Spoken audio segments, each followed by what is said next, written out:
asistentes a este coloquio online de Executive Forum, con la participación de doña Verónica Casado, consejera de Sanidad de Castilla y León. Este evento digital lo organizamos en colaboración y bajo el patrocinio de las empresas Pfizer y Galápagos. Como siempre, en primer lugar, saludo y doy la bienvenida a doña Verónica Casado. Buenos días, Verónica. Buenos días, ¿cómo estáis? Buenos días, fenomenal. Muchas gracias por venir. Encantada. Gracias por participar en nuestro foro.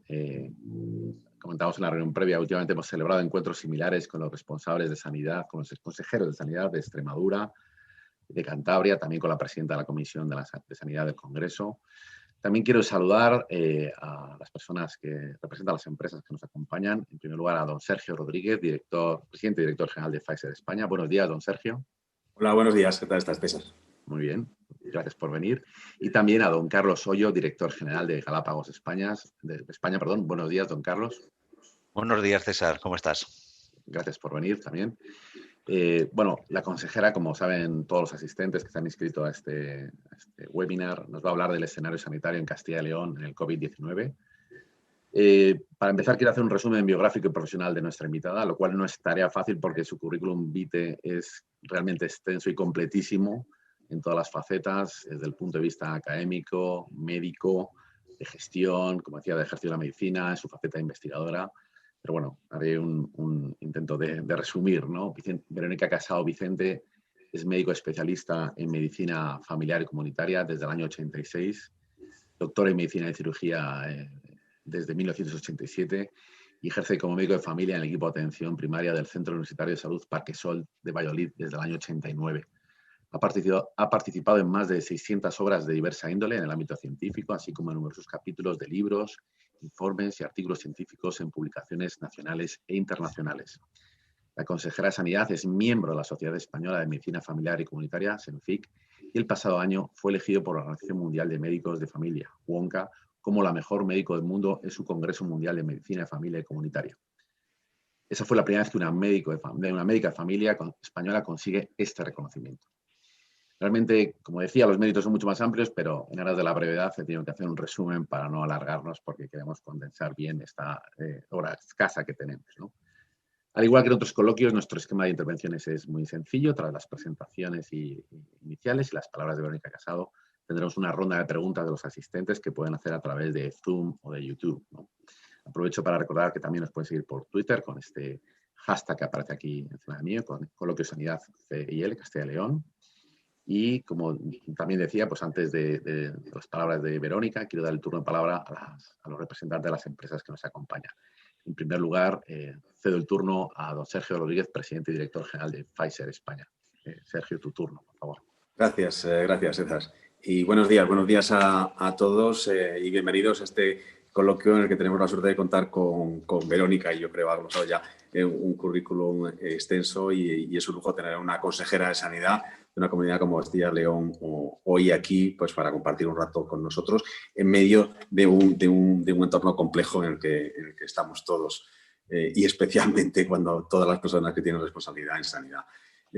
Quiero agradecer también a Executive Forum y personalmente a César en la organización de este encuentro y a la consejera, por supuesto, la participación. Un encuentro que yo creo que es más que pertinente en estos momentos en los que estamos y donde es importante la gestión que se está haciendo desde el punto de vista de la comunidad. Es importante la gestión a todos los niveles, pero la comunidad al final incide muy directamente sobre los ciudadanos y sobre lo que está pasando y todo lo que está ocurriendo en este entorno. Y, por supuesto, agradecer a los asistentes a este encuentro virtual. Encuentro virtual que ahora se ha convertido un poco en la normalidad en la que estamos. Todos estamos llenos de encuentros virtuales que, bueno, pues afortunadamente gracias a la tecnología podemos seguir manteniendo al final un tono de diálogo y podemos seguir trabajando en pro de la sanidad y de la salud a través de toda esta tecnología que, bueno, no es lo ideal, pero en muchos entornos yo creo que sí que nos está ayudando ahora y nos va a ayudar en el futuro. Quería hacer un par de comentarios sobre qué hacemos en Pfizer y cómo lo hacemos y el por qué. Pfizer somos una compañía biofarmacéutica, nuestra vocación es la innovación, traer medicinas disruptivas de innovación y vacunas para pacientes, pero nuestro propósito real es traer innovación que mejore en vida de pacientes. Y hoy en día yo creo que se ha puesto más de manifiesto que nunca la importancia de la innovación, la importancia de la salud para todos y la importancia también de la colaboración. Yo creo que en la sanidad, como en muchos otros sectores, pero yo creo que la sanidad es más palpable que ningún otro, sin colaboración entre todos los actores que estamos trabajando en la sanidad, no vamos a conseguir avanzar. Y lo hemos hecho. Y yo creo que lo que hemos vivido durante estos últimos meses ha sido un ejemplo extraordinario de colaboración entre la industria, la administración, empresas de todo tipo, con un objetivo único, que era ayudar a todos, a la sociedad, a intentar salir de esta situación o a gestionar la situación que estamos viviendo de la mejor forma posible. Y la colaboración es imprescindible. Esa colaboración ahora, porque tenemos esta urgencia y yo creo que ese propósito único que hemos tenido nos ha ayudado a acometer proyectos, iniciativas que antes, tan solo hace unos meses, nos parecía impensable o muy difícil de acometer. Que cada vez que haces algo en la sanidad, pues parece que todo es muy pesado y todo es muy, muy complejo y, sin embargo, cuando realmente hemos visto que había una necesidad y una urgencia, hemos sido capaces de colaborar y poner en marcha iniciativas y proyectos que antes hablábamos sobre, pues, por ejemplo, el poder llevar y acercar medicamentos a pacientes para que no tengan que desplazarse al hospital. Y hay muchos proyectos que se han desarrollado durante estos meses que han ayudado a la sanidad, ayudado a la administración y ayudado también a los pacientes. La clave de todo es seguir colaborando y seguir aunando esfuerzos. Al final, el objetivo único que todos tenemos es el ciudadano. El objetivo único que todos tenemos es la sanidad, el paciente y algo tan importante como la sanidad y algo tan importante como la salud. La sanidad que... Bueno, yo creo que no ha estado desaparecida, pero todos hemos dado siempre por hecho que tenemos una sanidad excelente y es cierto. Y tenemos unos profesionales excelentes, tenemos un sistema que ha funcionado y funciona francamente bien porque hemos conseguido durante un periodo absolutamente crítico y complejo seguir hacia adelante y poder poner medidas y soluciones. Ahora lo que sí se ha puesto de manifiesto, y yo creo que es algo positivo dentro de lo que pueda ser positivo todo esto, que es que no hay nada positivo, pero sí hay algo positivo, es que todos nos hemos dado cuenta lo realmente importante que es la salud y lo realmente importante que es tener una buena sanidad. Y ahora eso yo creo que lo tenemos todos claro, que probablemente hace tan solo un año era algo que dábamos por hecho. Y ahora nos hemos dado cuenta que si queremos mantener la calidad de sanidad que tenemos en España, hay que seguir invirtiendo y hay que seguir apostando por mejorar un sistema que lo único que hace es beneficiarnos a todos, la calidad de vida y beneficiar al final a la salud de todos. Bueno, no quiero alargarme mucho más. Muchísimas gracias, consejera, por compartir un poco de su tiempo tan complejo hoy aquí con todos nosotros. Y sin más, pues nada, darle palabra a Carlos. Muchas gracias, Sergio. Pues sí, como decías, ahora tiene la palabra Carlos, director general de Galápagos. De Galápagos, sí. Muchas gracias, César. Muchísimas gracias, Sergio. Buenos días a todos.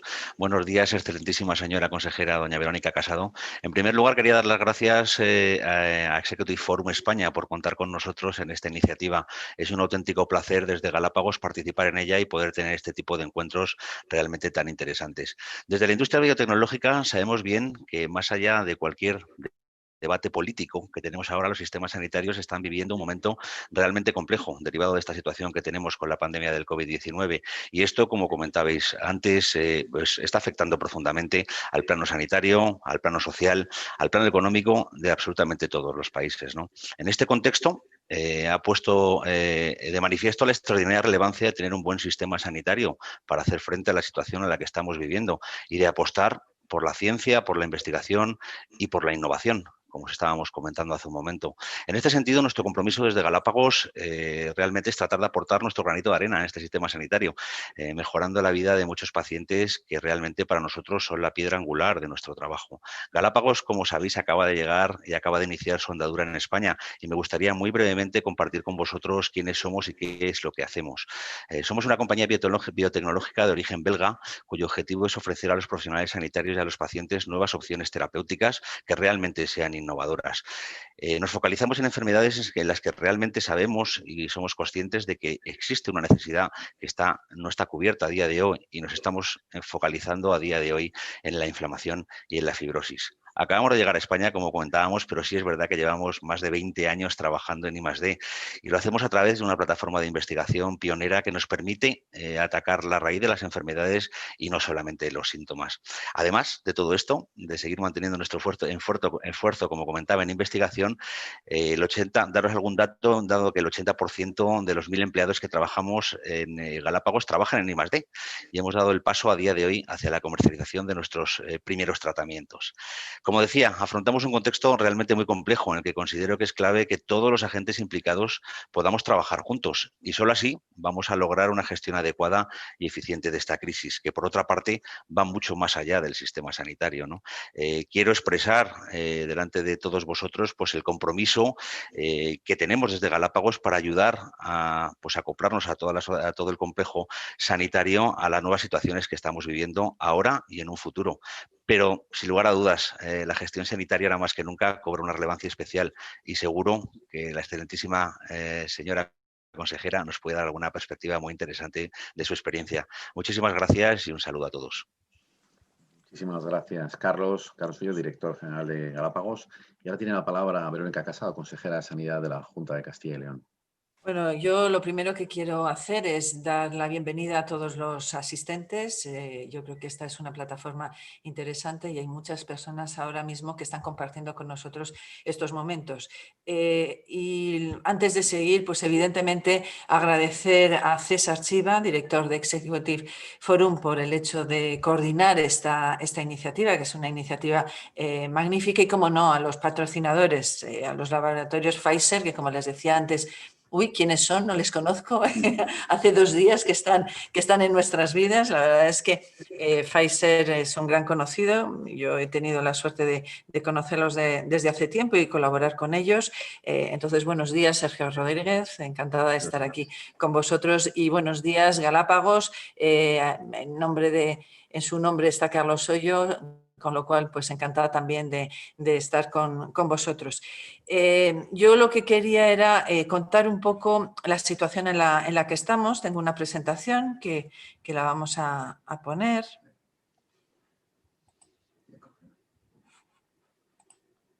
Que creo que se ve bien. Entonces, en principio... Se ve perfectamente. Perfecto, muchas gracias. Bueno, vamos a hablar del COVID, evidentemente del COVID-19 y de su impacto en el sistema sanitario, pero como se decía antes, no solo está el COVID, por lo tanto, ahora mismo los retos son claves. Nos hemos enfrentado durante toda la historia de la humanidad a muchísimas pandemias, pero todos los que estamos escuchando ahora, la única pandemia que hemos conocido, es todas las personas muy mayores que puedan, rayando ya los 100 años, puedan acordarse de la famosa gripe española. Lo cierto es que ahora estamos sufriendo una pandemia importante, y es una pandemia que afecta a nivel mundial. Es decir, esto no es de Castilla y León, no es de España, ni siquiera es de Europa, es de todo el planeta. Por lo tanto, estamos todos ahora mismo confrontados a una realidad que es muy difícil, muy compleja. Evidentemente, una pandemia, y no se nos tiene que olvidar, es una guerra. No es diferente a una guerra. El enemigo es muy distinto, es incluso peor el enemigo, porque es un enemigo que no ves, que está entre todos nosotros, que nos ataca, que nos mata, y que no tenemos de momento grandes herramientas para poder luchar, pero que está claro que esta epidemia es una epidemia que tiene víctimas directas y víctimas indirectas. Las víctimas directas son clarísimas, son aquellos pacientes que sufren el coronavirus, que mueren por el coronavirus o que tienen enfermedades vinculadas no despreciables en su impacto y, desde luego, en algunas de las secuelas que pueden dejar. Y luego tenemos víctimas indirectas muy claras, y no me voy a circunscribir, evidentemente, al terreno ni demográfico, ni sociológico, ni económico, que ahí es evidente la cantidad de víctimas y de perjudicados que va a haber, sino las propias víctimas indirectas de otros problemas de salud que tenemos, que siguen existiendo. Es decir, el cáncer no ha desaparecido.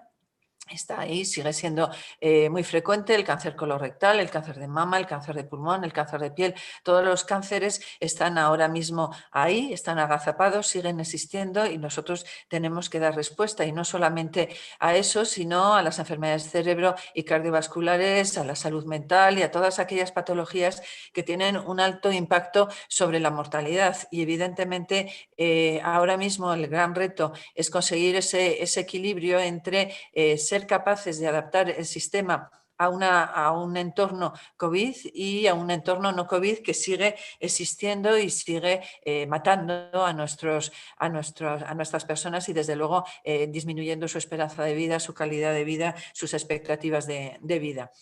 Como decía, nuestra situación no es una situación excepcional. Me quedo solo con Europa. Esto se va extendiendo. En la semana 40-41 teníamos esta extensión, cada vez se está extendiendo más. Lo cierto es que si ustedes se fijan, esto es del Centro de Prevención de Prevención de Enfermedades, en este caso del de Europa, y si se dan cuenta, el límite máximo que establecen ellos para decir que una comunidad autónoma o un país está rojo, tiene un número importante de casos, pues lo plantean en más de 240. Nosotros aquí en España estamos hablando de 500, pero ellos plantean más de 240. Y lo cierto es que esto, a medida que va pasando el tiempo, se va extendiendo y de hecho cada vez se extiende más. Cuando nosotros vamos a la situación de España, pues a nivel general estamos ya en 312, es decir, estamos por encima de ese 240 que establece el Centro de Control y Prevención de las Enfermedades, en este caso el europeo. Tenemos en España casos diagnosticados en las últimas 14 días en incidencia acumulada 312,22 por 20.000 habitantes. Y en Castilla y León, pues estamos ahora mismo la cuarta en incidencia acumulada a 7 días y la quinta en 14 días. Evidentemente, pues estamos detrás de Navarra, pero todos nosotros estamos caminando cada día más y de semana en semana a incidencias acumuladas muy altas. Es decir, esto no está teniendo una tendencia a mejorar, sino que tiene una tendencia claramente a progresar durante estos tiempos. A nosotros esto nos sitúa hablando del impacto sobre los hospitales y sobre los fallecimientos, pues estamos en la segunda comunidad autónoma en número de ingresos en planta, con una edad media de ingresos, pues que la media... Es curioso porque se da un fenómeno en el que está habiendo cada vez más jóvenes, pero también tenemos a muchas personas mayores, dada la demografía de nuestra comunidad, y también los segundos en UCI y los segundos en defunciones. Es decir, estamos francamente preocupados con la situación que tenemos en Castilla y León.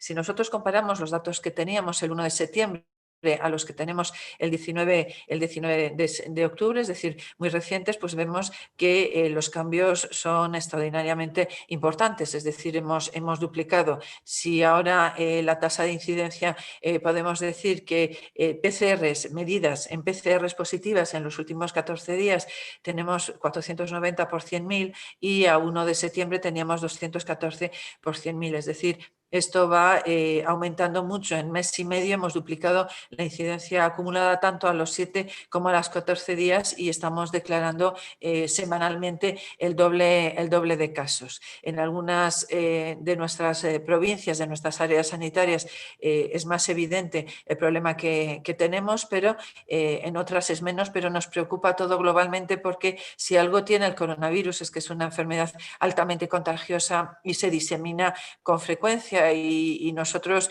lo hemos visto claramente en la primera ola, probablemente coincidiendo con el cierre de universidades y colegios y no así el cierre de la movilidad, pues tuvimos las 4 provincias que más se relacionaban con Madrid en aquel momento, Ávila, Segovia, Soria y Salamanca, con unas incidencias muy altas. Sin embargo, ahora lo que vemos es en Castilla y León pues una siembra muy importante.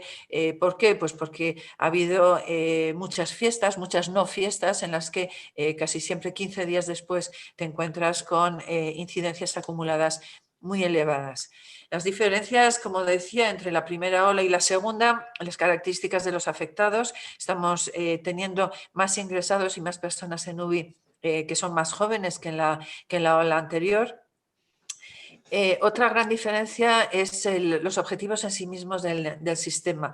Estamos viendo en los últimos informes de la Organización Mundial de la Salud que nos decía que iba a haber un impacto importante de esta segunda ola o segunda fase de esta epidemia, que iba a ser muy, muy importante en el mes de noviembre y que se iba a prolongar durante meses, y ellos hablaban incluso hasta del mes de mayo, probablemente en una circunstancia, en una curva más plana, pero mucho más alargada. El objetivo del sistema en la primera etapa era tamponar lo más posible esa situación, y todo el sistema se volcó en intentar abordar la situación del coronavirus, y se demostró una enorme plasticidad, el cómo en muy pocos días se consiguió que un sistema que estaba definido de una determinada manera, con una determinada organización, se dio completamente la vuelta para intentar apoyar a aquellas unidades donde había más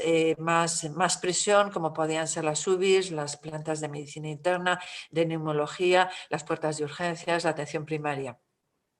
Otra gran diferencia que tenemos en esta segunda etapa es que esto ya no nos pilla en cuanto a materiales, es decir, sufrimos un desabastecimiento a nivel mundial de PCRs, de respiradores, de equipos de protección individual, y en estos momentos podemos decir que tenemos un suministro importante para poder enfrentarnos a esta segunda ola.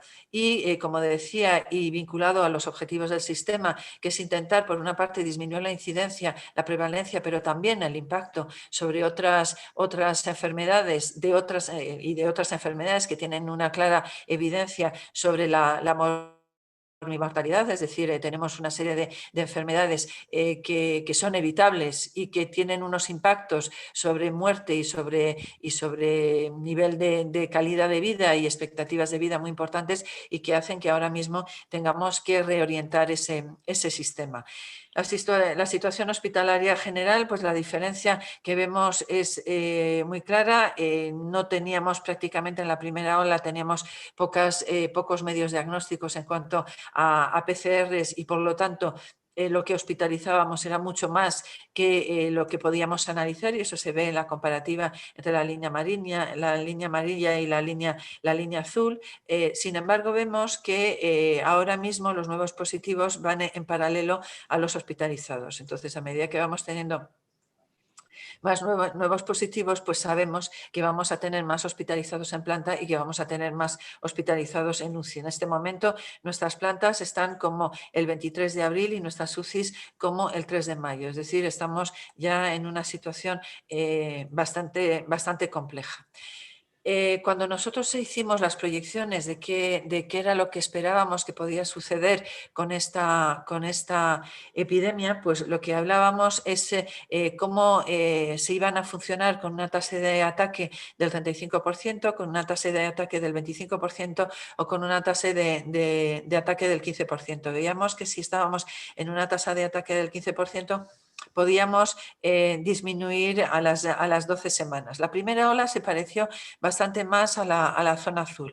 Pero ¿cómo vamos ahora en la segunda ola? Lo ven ustedes en las líneas amarilla, en la línea roja, que son en UCI, el azul, que es los ingresados en planta, y los nuevos ingresados en planta, cómo va funcionando. Entonces, en un inicio, hasta finales de septiembre, pues estábamos medianamente tranquilos, medianamente digo porque nunca hemos estado tranquilos con el coronavirus por cómo es y por el impacto que tiene, pero sí pensábamos que podíamos situarnos en este escenario, en el escenario del 15%, pero nos estamos dando cuenta en esta semana que ha acabado el 18 de octubre, que no, que sigue subiendo y probablemente pues no sabemos hasta dónde va a llegar y hasta cuándo. Entonces esto supone que tenemos que hacer muchas cosas para intentar quebrar esta tendencia y aplanar esta tendencia lo más posible. Por lo tanto, los objetivos fundamentales es que haya menos contagios. Tenemos que disminuir la incidencia de casos nuevos. Tenemos que conseguir no infectarnos los unos a los otros. Y hay algo que hemos aprendido con el coronavirus y es que el coronavirus circula con nosotros. Es decir, si nosotros circulamos, él circula.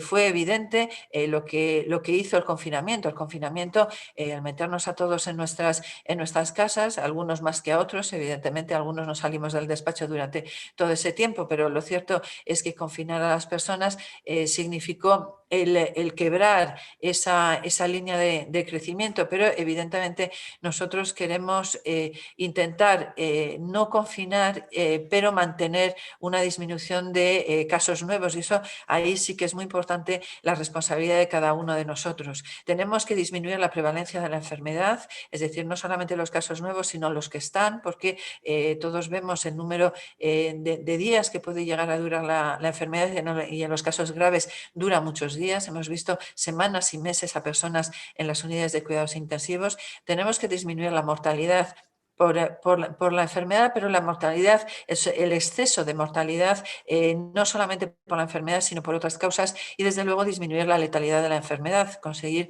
que aquellas personas que tienen esa enfermedad mueran lo menos posibles, el menor número de personas, y desde luego también disminuir las consecuencias y las posibles secuelas que tiene la enfermedad.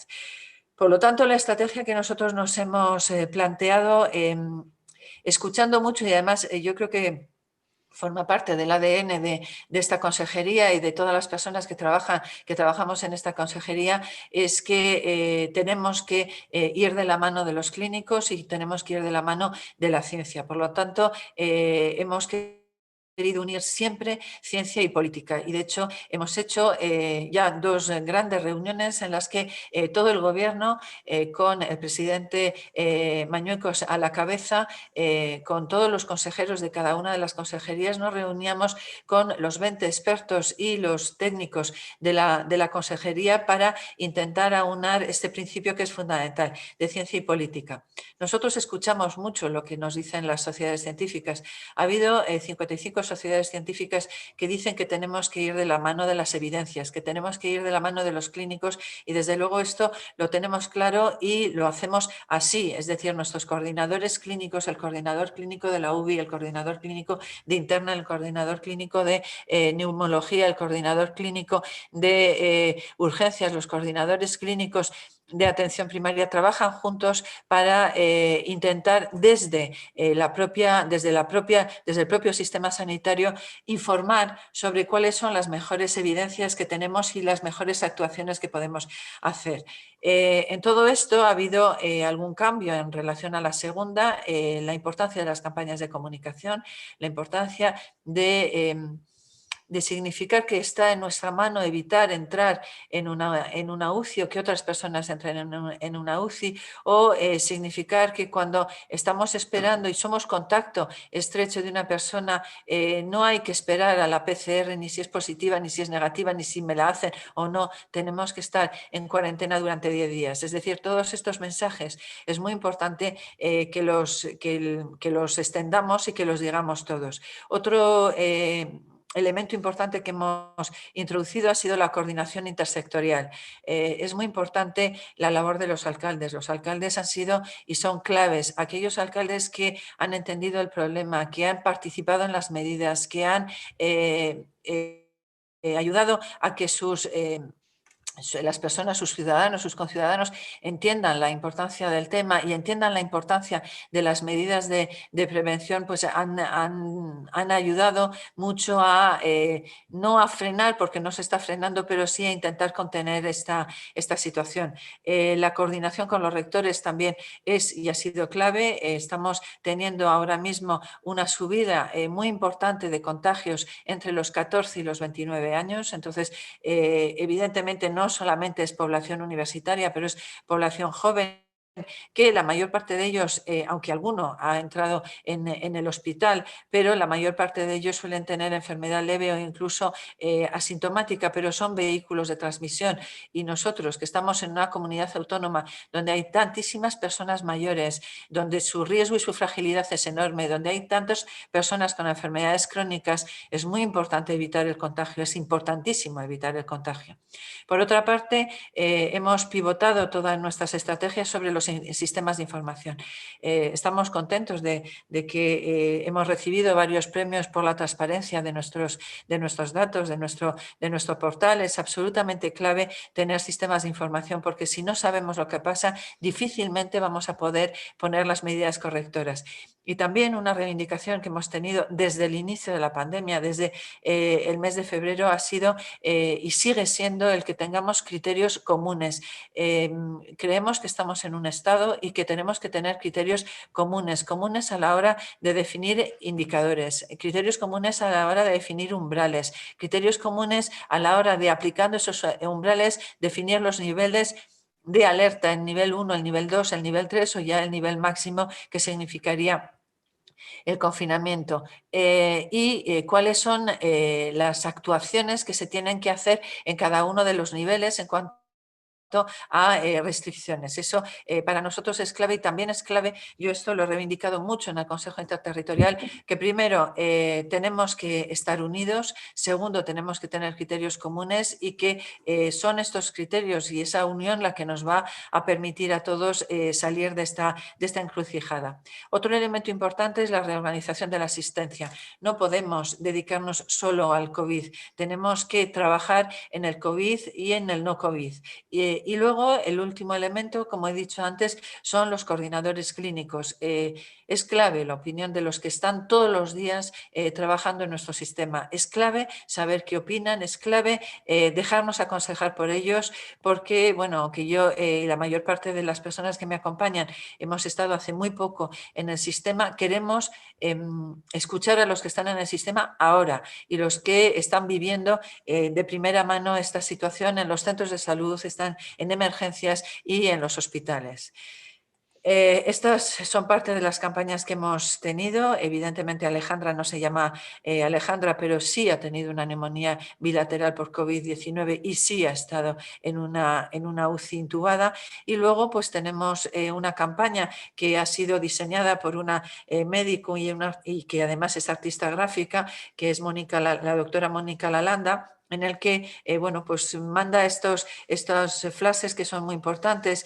Si no te encuentras bien, quédate en casa. Si estás esperando que te hagan la PCR, quédate en casa. Si tu PCR ha sido negativa, pero has estado en contacto con un caso confirmado, y esto es muy importante porque es uno de los fallos, quédate en casa. Y si estás esperando resultados, también quédate en casa. Entonces, todas estas campañas han sido muy importantes para nosotros. También los criterios. Nosotros no hemos dejado de utilizar criterios que son los que informan el cómo tomamos decisiones y por qué tomamos decisiones. La incidencia acumulada a los 7 días, la incidencia acumulada a los 14 días, la tendencia al crecimiento intersemanal, la localización de casos dentro del municipio, si es un brote familiar, residencia o transmisión comunitaria. En una comunidad compleja como la nuestra, en la que tenemos que tomar decisiones de poblaciones de más de 100.000 habitantes con densidad importante versus a poblaciones muy pequeñas con muy poca densidad de población, tenemos que tomar decisiones y tener criterios para comunidades pequeñas como para comunidades grandes. Y el hecho de tener estos criterios nos ayuda a tomar decisiones que a veces pues sentimos que no son compartidas, pero desde luego lo que sí son técnicas, y lo que están basadas es en el consenso y en la opinión de nuestros expertos. Lo que nosotros pedimos al Ministerio de Sanidad es que yo espero que este próximo Consejo Interterritorial lo aprobemos, tener criterios que no sean muchos, pero que sean representativos, que nos sirvan de actuación a las comunidades autónomas, pero a tener también una manera de hacer las cosas de una manera similar en todas las comunidades autónomas. Evidentemente, no es lo mismo una comunidad uniprovincial con una altísima densidad de población que comunidades con 9 provincias y con densidades de población tan diversas como pueda ser la de Castilla y León. Pero esto es evidente que es importante el que tengamos criterios comunes. Nosotros hemos ido aplicando estos criterios desde finales de julio, es decir, no hemos empezado, llevamos mucho tiempo haciendo cosas, en algunos sitios hemos conseguido frenar más, ahora mismo tenemos varios municipios que están con restricciones, León, Salamanca, Palencia, Aranda de Duero, Burgos, Miranda de Ebro, Medina del Campo, Íscar, Pedraja, San Andrés de Rabanedo, San Pedro de la Tarce, todos estos pueblos y todos estos municipios, todos los días por la mañana a primera hora, tanto desde el sistema de información como desde el sistema de salud pública, analizamos los datos, vemos las tendencias y tomamos decisiones, y sabemos que no son decisiones fáciles porque estamos siempre buscando el equilibrio entre la salud y los efectos secundarios que puedan tener estas medidas restrictivas en otros impactos, en otros medios. Las estrategias que nos hemos planteado han sido las estrategias de mejora de la prevención primaria con la educación para la salud y con las campañas de comunicación. Las estrategias para la prevención secundaria son comunes en toda España y en toda Europa, que es potenciar los rastreos lo más posible, las cuarentenas y el aislamiento. Tenemos casi 1000 rastreadores en nuestra comunidad, pero es importante no solamente si hay que hacer rastreos, sino que cuando cuarentenas a una persona, cuando le dices que tiene que estar en cuarentena o cuando le dices que tiene que estar en aislamiento, tiene que estarlo, porque si no, evidentemente no ponemos puertas ni límites al contagio.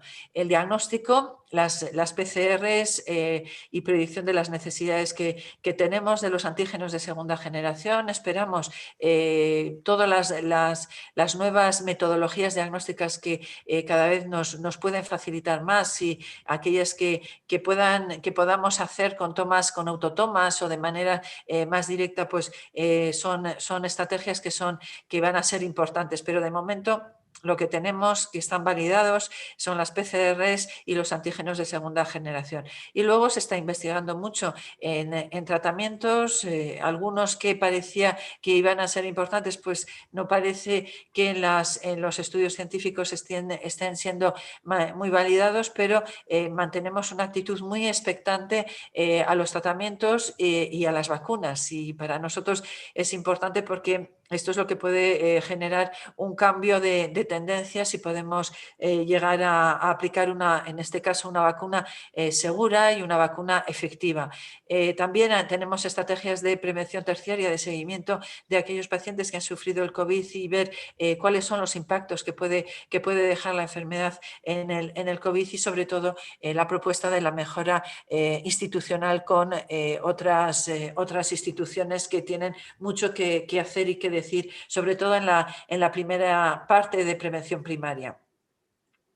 Pero es evidente lo que dice el Consejo de Prevención y Control de Enfermedades a nivel mundial, y es que necesitamos, por una parte, conocer el pronóstico y la evolución de la pandemia, y esto es difícil porque es sacar un poco la bola de hacia dónde vamos, pero el pronóstico que estamos viendo por algunas de las instituciones es que esta segunda ola, como ha pasado en otras epidemias mundiales de siglos pasados, ha sido que a veces la segunda ola es peor que la primera, por lo tanto el pronóstico es que vamos a tener muchos casos y va a haber muchos fallecidos, y que la evolución de la pandemia puede ser larga y puede llevarnos incluso a la primavera del año que viene. Por lo tanto, ahí es muy importante el intentar torcer este pronóstico lo más posible. ¿Cómo se tuerce este pronóstico? Por una parte, con medidas sanitarias, adaptación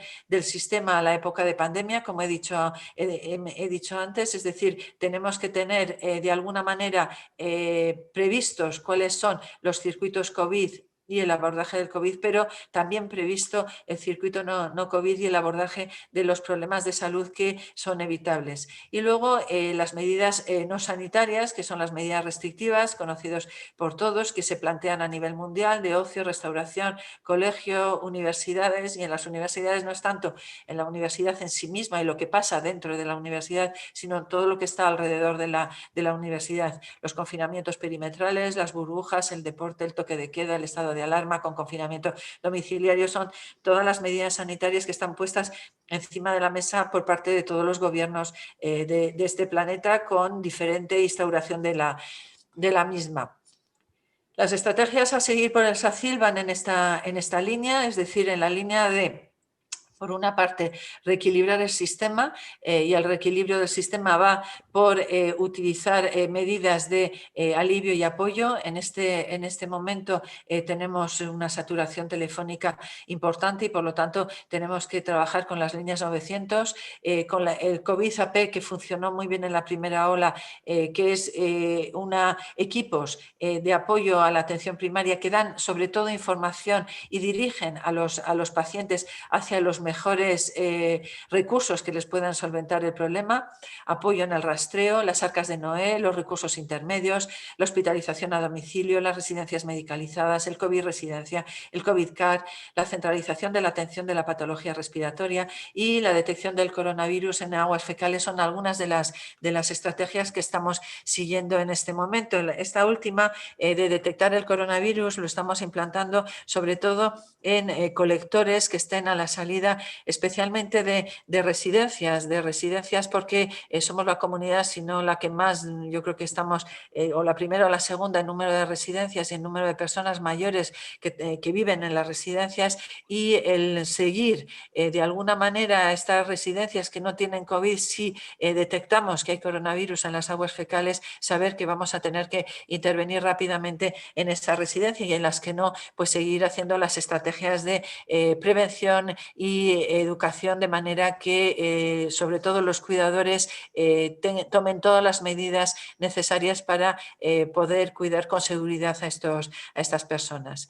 La segunda gran línea de trabajo es la reordenación del sistema en un marco de atención no COVID. Es decir, tenemos que trabajar en las patologías en las cuales es probable que el aplazamiento provoque daños importantes. Tenemos identificadas que los accidentes cerebrovasculares, los infartos, los cánceres, el abdomen agudo, el politrauma, es decir, hay una serie de procesos en los que, si no intervenimos de una manera rápida, va a haber un daño importante y una repercusión importante. Entonces, las consultas de alta resolución, las consultas de diagnóstico rápido, los comités de cánceres, el comité de organización interna de este sistema son ahora mismo para nosotros muy importante. Y luego el despistaje, abordaje y tratamiento de procesos de salud mental, el abordaje de no tenemos que seguir probablemente viendo cada mes a una persona que tiene su hipertensión o su diabetes bien controlada, pero tenemos que tener muy claro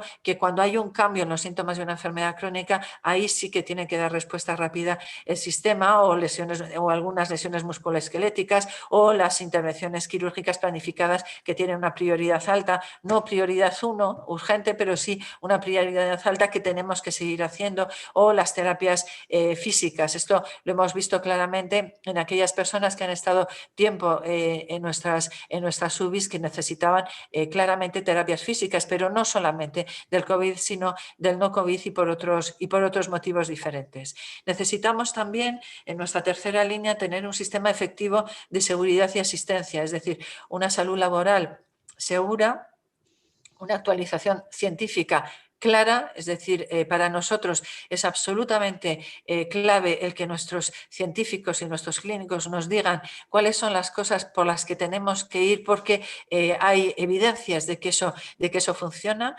Es importante el flujo de información. La información tiene que fluir en todos los sentidos y en todos los niveles para que esto pueda funcionar. El tener los planes de contingencias elaborados, que los tenemos ya, pero actualizándolos según los niveles y la situación y la adaptación que tiene que hacer el sistema. Apoyar la comunicación lo más posible y, desde luego, apoyar la teleasistencia y todos los medios telemáticos para intentar mejorar la comunicación con nuestros pacientes. Y luego es evidente que tenemos que mantener la atención ordinaria mediante los circuitos COVID y no COVID, y esto lo tenemos que mantener en todos los niveles del sistema, en atención primaria, En emergencias está claro que actúan como si todo fuera COVID para proteger a los pacientes y proteger a nuestros profesionales, y luego también dentro de los hospitales los circuitos COVID y no COVID siguen siendo una estrategia clave para poder abordar el sistema. A 30 de septiembre el gasto en COVID real ha sido muy importante. Tenemos desde el inicio de la pandemia, hemos aumentado el gasto, es decir, no estoy hablando solamente del gasto COVID, 253,76 millones de euros, 81,6 en contratación de personal nuevo, en contratos nuevos para apoyo de la red que ya existe, en gasto farmacéutico 13,9, en productos sanitarios y EPIs 97,2, en gastos corrientes 49, en obras y equipamientos 10 millones de euros y 1,2 millones de euros en otros, es decir, el total son 253,76 millones de euros a 30 de septiembre, es decir, que las previsiones son altas. Y en otros sectores también, en el no COVID, evidentemente también ha habido un incremento de financiación. Y yo quería acabar con Marie Curie. Marie Curie nos decía que nada en la vida debe ser temido, solamente debe ser comprendido. Ahora es el momento de comprender más para poder temer menos. Muchísimas gracias. Pues muchísimas gracias, Verónica Casado, por la brillante exposición, además con toda la claridad y con todas las medidas, con toda la transparencia, ¿no?, que ha llevado a cabo la consejería. Enhorabuena en este contexto tan grave y tan complicado por la acción que está llevando a cabo. Yo no sé si, bueno, tenemos poco tiempo y bueno, unos 15 minutos más o menos. Me gustaría primero preguntar si nuestros participantes también, si quieren hacer alguna pregunta, Carlos o Sergio, si no pasamos directamente a las preguntas de la prensa, que tenemos bastantes.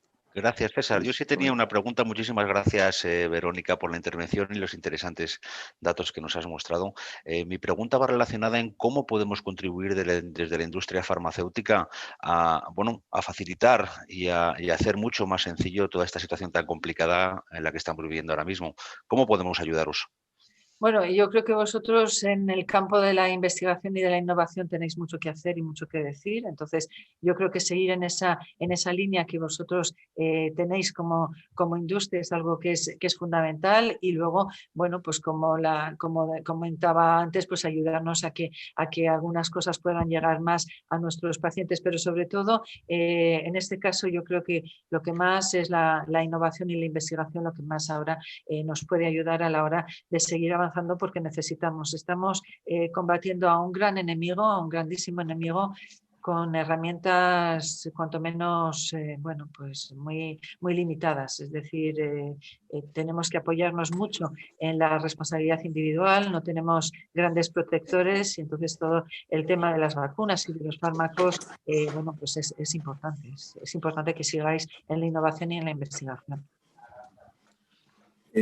Bueno, en primer lugar, muchísimas gracias por la presentación que César, pues yo creo que ha sido clarísima y bueno, ya has cubierto todos los aspectos al final del problema que hay y que estamos acometiendo ahora.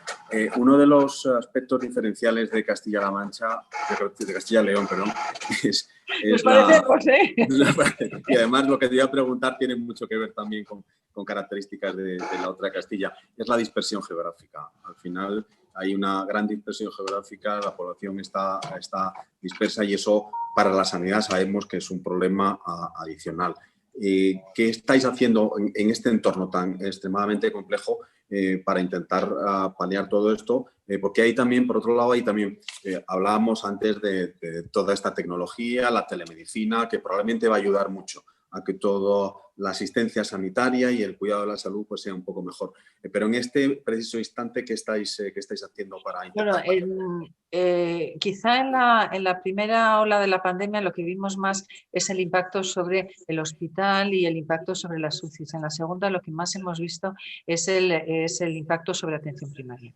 La atención primaria ha tenido un papel absolutamente relevante. La atención primaria está en todos los rincones de nuestra comunidad. Son el eje fundamental del sistema y son la clave fundamental. Y algo que yo he defendido siempre y sigo defendiendo, hemos aprendido, y lo habéis dicho antes, que hay que reflexionar sobre un sistema sanitario, un buen sistema sanitario en condiciones de normalidad, pero un sistema sanitario que en los últimos años ha tenido algún que otro problema de financiación.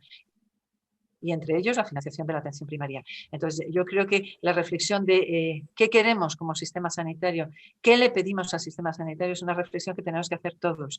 Y cuando hayamos acabado esas reflexiones, ¿cómo vamos a pagar ese sistema sanitario que queremos? Que seguimos queriendo tener un sistema sanitario puntero que esté en las últimas, dando los últimos tratamientos y utilizando la tecnología más punta, pero además que tenga una atención primaria muy sólida y una salud pública muy sólida.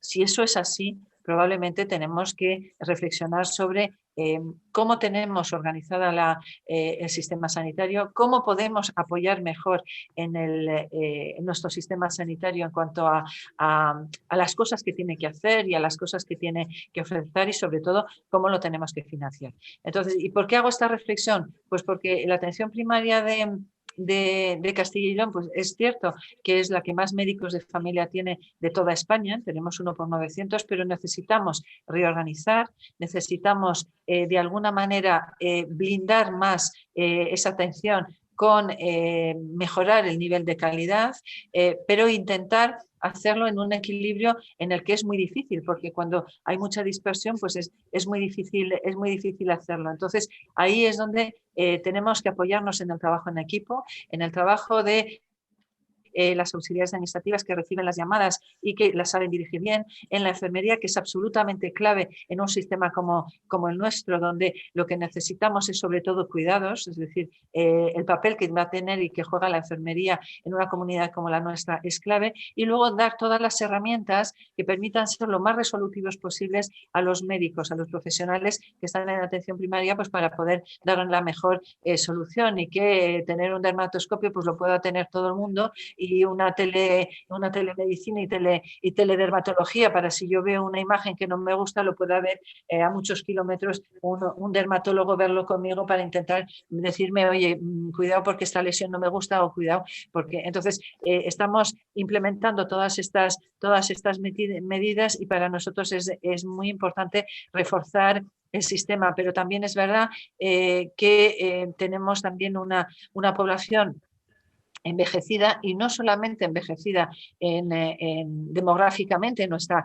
población, sino en nuestros médicos. Es decir, tenemos en los próximos 5 años vamos a tener un porcentaje de jubilaciones muy importante, y por eso yo también hago un llamamiento desde el Consejo Interterritorial en muchas ocasiones en que tenemos que ajustar las necesidades del sistema sanitario, y yo he pedido un MIR extraordinario en el que aquellas especialidades que están en precario empecemos ya a sacar más plazas, porque formar a un médico tarda 6 años en la carrera y 4 o 5 años en la especialidad, y por lo tanto hay que poner todas estas medidas en marcha, porque se avecina un panorama que puede ser bueno, pues desolador. Pero yo siempre opino como vosotros, y creo que eras tú el que lo decías, de todas las crisis, una crisis puede ser una oportunidad, y tiene que ser una oportunidad para mejorar, para ser capaces de darnos cuenta de las cosas que no están funcionando bien y de las cosas que tenemos que mejorar, e intentar mejorarlas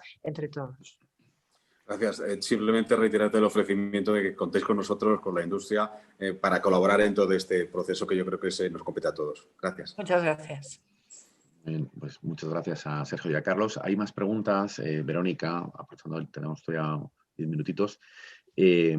Bueno, sobre todo la prensa local, Televisión de Castilla y León y la Agencia ICAL, hacen varias preguntas sobre la situación en concreto de las ciudades de Ávila y Valladolid.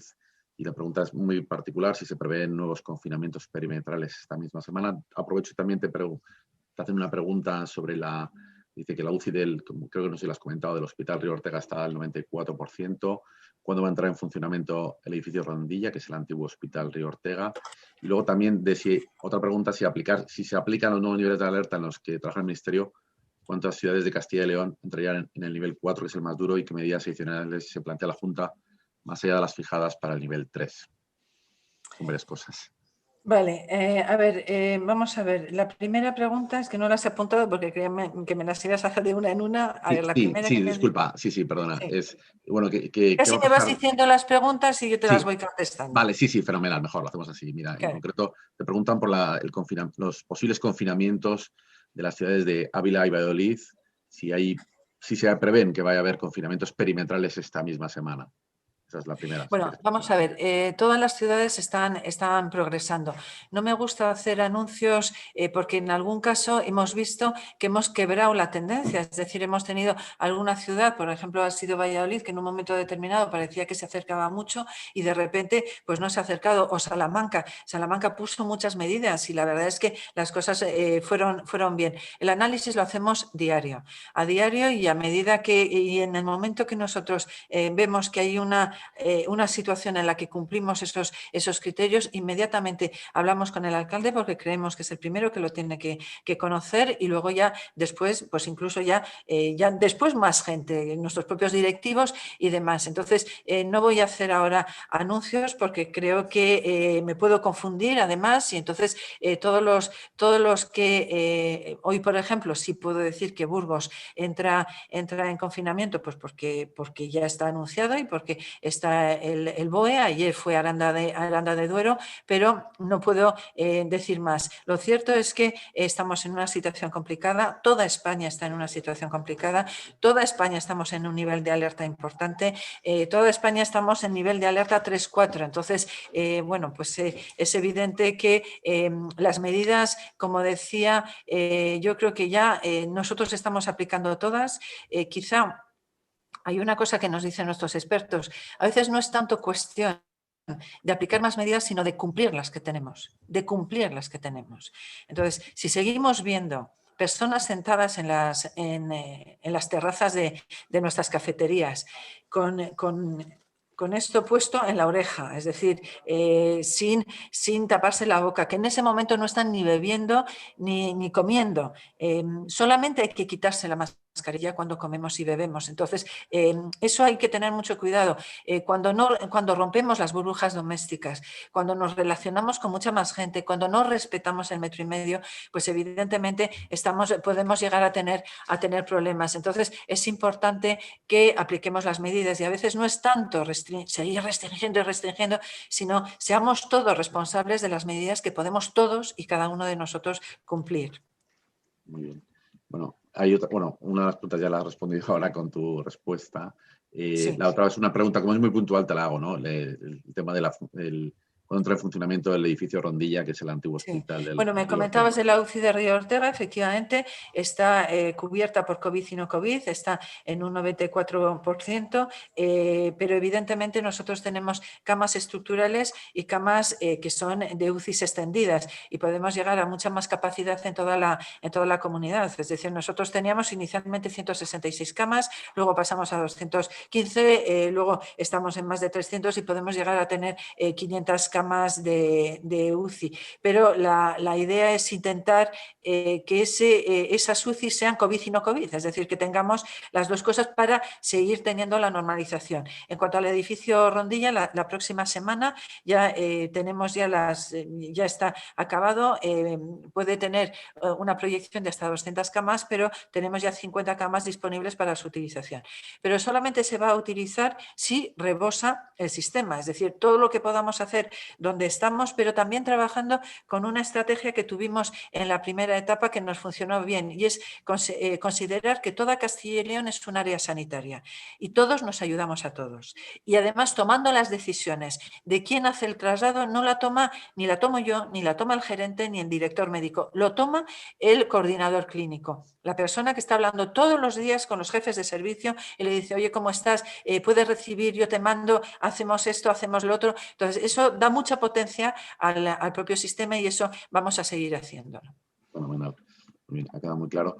Mira, cambiando un poco de tema, desde otros medios, Gaceta Médica, Diario Médico, Correo Farmacéutico, te preguntan una misma cuestión de distintas formas, ¿no? Si eres partidaria de que las farmacias puedan hacer test rápidos de COVID o participar de forma activa en la campaña de vacunación de la gripe. ¿Qué particulares tiene una comunidad como Castilla y León con esa gran dispersión de población que además tiene una edad avanzada, una crisis sanitaria como la que nos ha tocado vivir. Entonces, realmente el tema de las farmacias, ¿eres partidaria de que puedan hacer estos test rápidos para...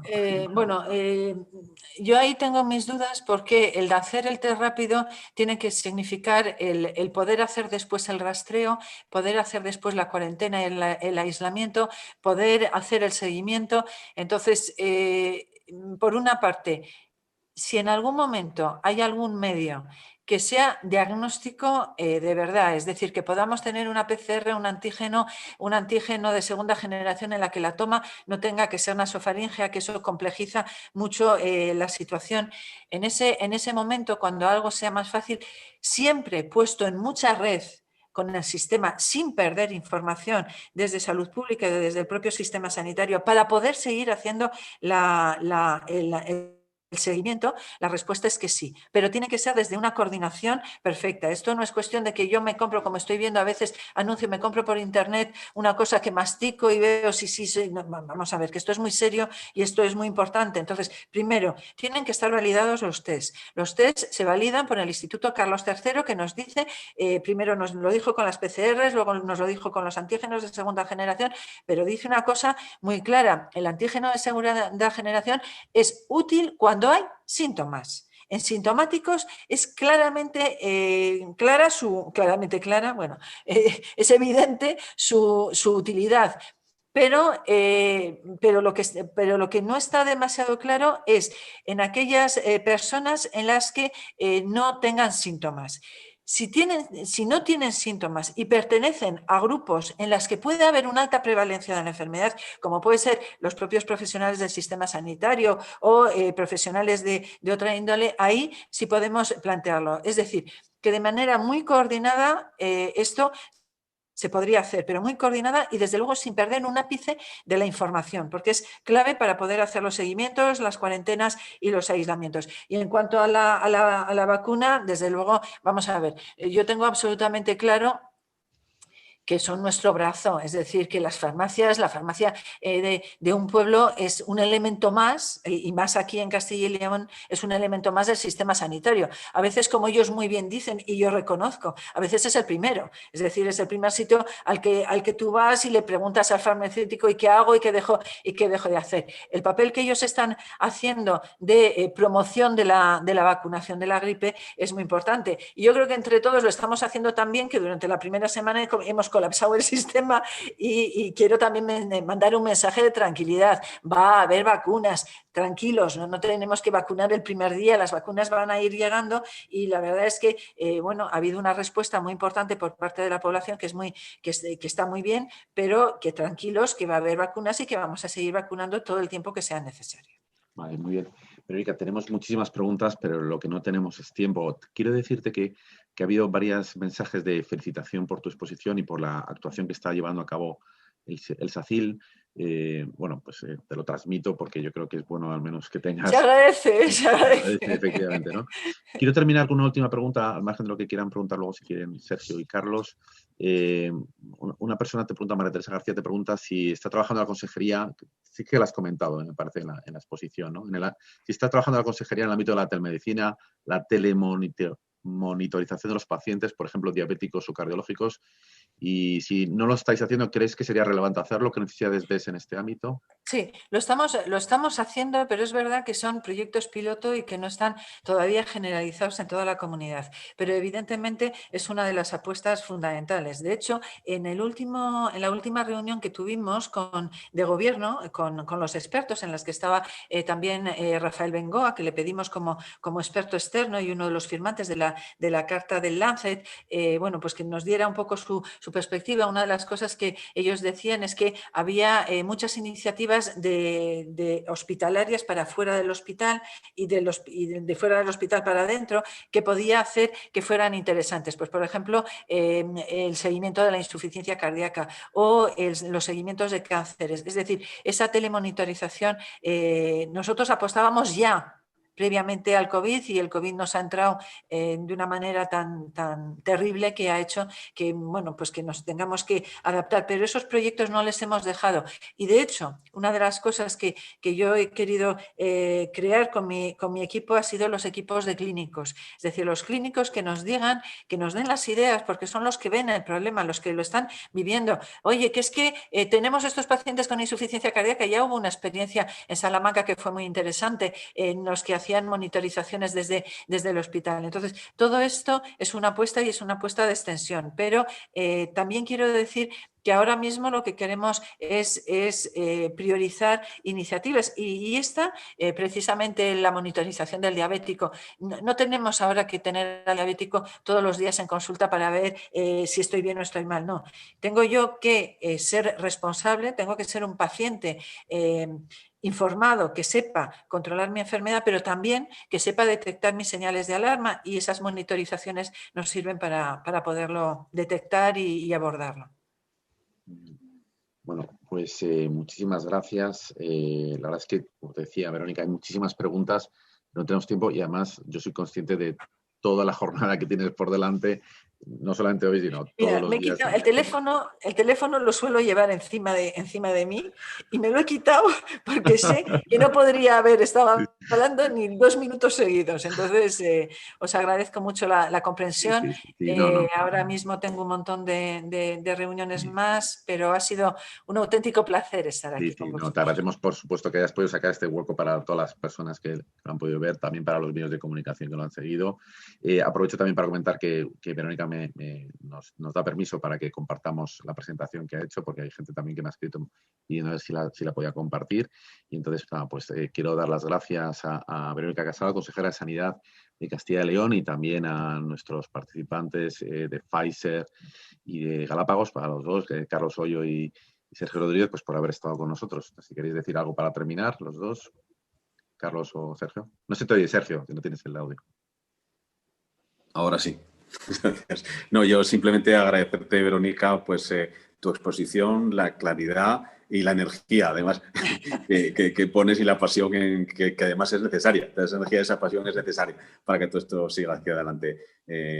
Animaros simplemente a que sigáis y que bueno, que acometáis lo que comentabas al final. Yo creo que hay muchos proyectos de innovación y de cambio que ahora son más necesarios que nunca para que todo el sistema sea sostenible y siga mejorando. Y simplemente animaros a ello y que contéis con nosotros. Gracias, mil gracias. Muchas gracias a vosotros. Muchísimas gracias, Verónica. Desde luego, para mí ha sido un auténtico placer de tu mano poder entender un poco más la situación que tenéis en Castilla y León y, por supuesto, ponernos a trabajar para poder ayudaros y poder colaborar con vosotros de la mejor manera posible. Un placer escucharte. Muchísimas gracias. Gracias a vosotros. Un placer. Verónica, un abrazo y mucha suerte. César, muchas gracias por todo. Un abrazo. Hasta Adiós. Hasta luego. Adiós.